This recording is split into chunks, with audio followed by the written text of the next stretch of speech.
Olá, pessoal. Há um ano e meio, mais ou menos, estudando a Bíblia com a gente de uma forma somente bíblica. Parabéns pelo seu esforço e dedicação nos estudos. Foi muito bom esse período. Tudo que foi possível da verdade foi transmitido a todos vocês. Estamos chegando finalmente. Até o final de dezembro encerraremos essa atividade de estudos.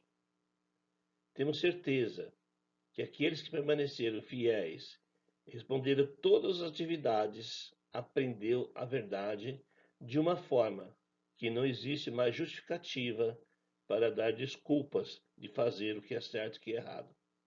Parabéns, se você permaneceu fiel até o final. Deus te abençoe. Somos um grupo de cristãos não denominacionais, como temos estudado em todo o período. Não temos uma placa de identificação religiosa, assim como os cristãos primitivos não tinham, e não se referimos ao prédio como igreja, apenas como um local de reunião, reconhecendo que a igreja somos nós.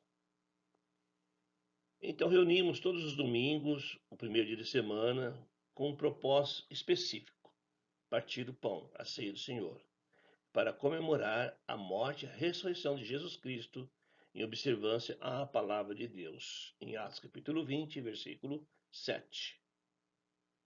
Não é bíblico fazer uma vez por mês, uma vez por ano.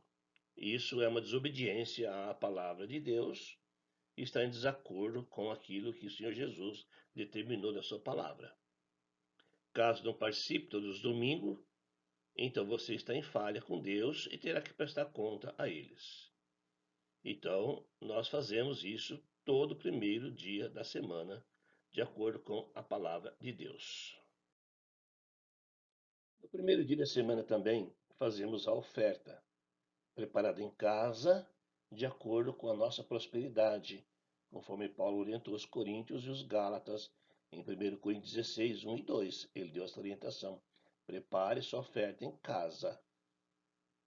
E o apóstolo Paulo continua orientando os coríntios que essa oferta só pode ser dada de coração, com muita alegria. Deus ama quem faz isto. Deus não aceita uma oferta feita com tristeza. Então a nossa oferta ela é feita de coração. Ela é voluntária, de acordo com aquilo que nós propomos em fazer.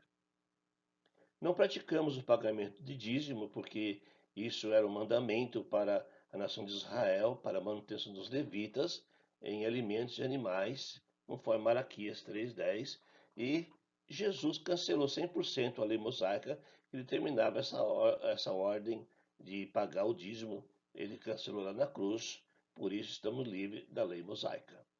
Então, no primeiro dia de semana, além de partirmos o pão para comemorar a morte do Senhor Jesus, também fazemos nossas ofertas.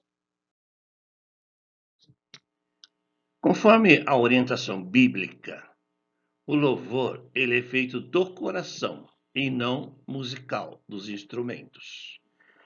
O apóstolo Paulo ele deixa muito claro isso em Efésios 5:19.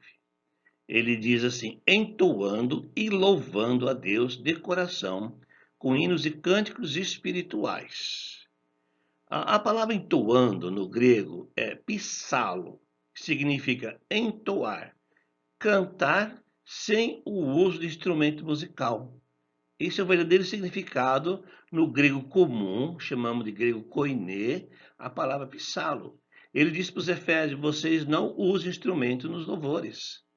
Não use.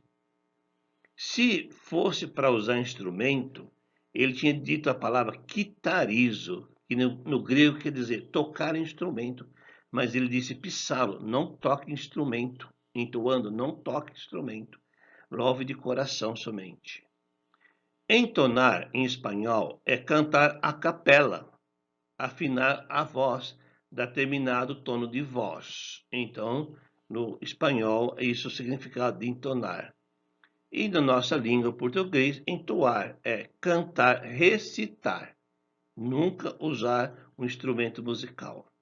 Então, conforme a palavra grega, o apóstolo Paulo orientou a igreja em Éfeso cantar sem uso de instrumentos musicais.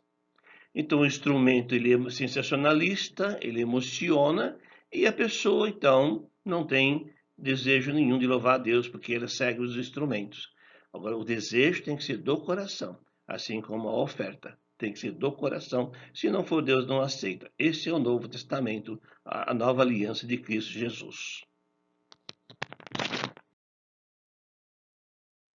Não temos também na Bíblia as figuras padre, não temos na Bíblia. Pastor, também não temos na Bíblia. Pastora, muito menos. E apóstolos modernos, também não temos isso na Bíblia, de forma alguma. O que nós temos na Bíblia,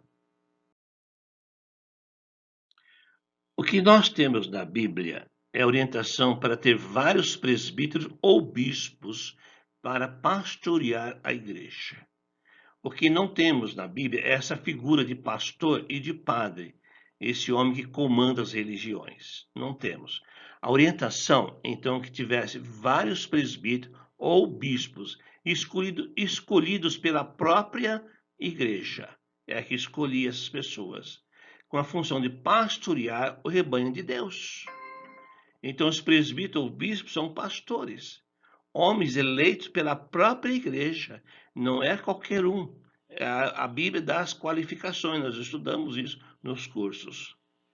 E eles eram escolhidos por suas qualificações. Tinha que ser casados, não podia ser solteiro, tinha que ter filhos fiéis, sem filhos não podia ser, homem justo, simples, cordato, hospitaleiro, manso, domínio próprio, um homem qualificado para essa função de pastorear. Não era um homem só na igreja, como temos hoje, por isso que as pessoas vivem presas a religiosos, tendo que fazer o que eles mandam, né?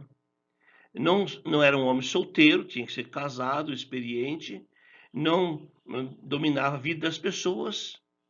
O único que pode dominar nossas vidas é Cristo, porque nós fazemos parte desse corpo dele. Os presbíteros, o bispo, é para ensinar, orientar, não comandar. E também não era escolhido uma mulher, como hoje se vê nas religiões. A velha aliança de Moisés, ela foi cancelada, Colossenses 2,14, inteiramente na cruz. 100%, então, ela foi cancelada, por isso não seguimos mais o Velho Testamento, de forma alguma. Seguimos o Novo Testamento, é o que a Bíblia nos orienta. O batismo ele tem um propósito, ele deve ser feito por imersão. Atos 2,38, respondeu-lhes Pedro, arrependei-vos e cada um de vós seja batizado em nome de Jesus Cristo para remissão, perdão dos vossos pecados, recebereis o Espírito Santo. Então, batismo por imersão para perdão dos pecados e receber o Espírito Santo. Então, é necessário ser batizado para perdoar os pecados, para fazer parte do corpo de Cristo. Em Atos 2, 41 a 42, então os que lhe aceitaram a palavra foram batizados, havendo um acréscimo naquele dia de quase 3.000 pessoas, e perseveravam na doutrina dos apóstolos, e na comunhão, e no partir do pão, e nas orações. Então, naquele dia, em Pentecoste, em Atos 2, quase 3.000 pessoas foram batizadas, e iniciou-se a igreja do Senhor Jesus Cristo. E seguiam a doutrina dos apóstolos, o Novo Testamento, a nova aliança de Jesus Cristo. A igreja, então, foi estabelecida. Em Atos capítulo 2, nós temos todo o relato do acontecimento na cidade de Jerusalém. Quase 3.000 pessoas foram batizadas. Iniciou-se, então, a igreja, porque a igreja é pessoas e não prédios. Seguiam a doutrina dos apóstolos, como até hoje fazemos, continuamos hoje restaurando a igreja bíblica de Jesus. Então não precisa começar um outro trabalho diferente. Então é isso que nós fazemos, seguimos a Bíblia, toda a orientação bíblica, então tentando restaurar exatamente como Jesus iniciou a igreja no primeiro século. Se você tem desejo de conhecer, visitar, ter curiosidade, é muito simples, tá? Não é um show gospel, nada disto, é realmente uma reunião de adoração. Eu vou colocar o endereço após o vídeo, então, se você tem o desejo de conhecer, ter a curiosidade de saber, pode vir nos visitar, pode falar conosco, tá bom? Que Deus te abençoe.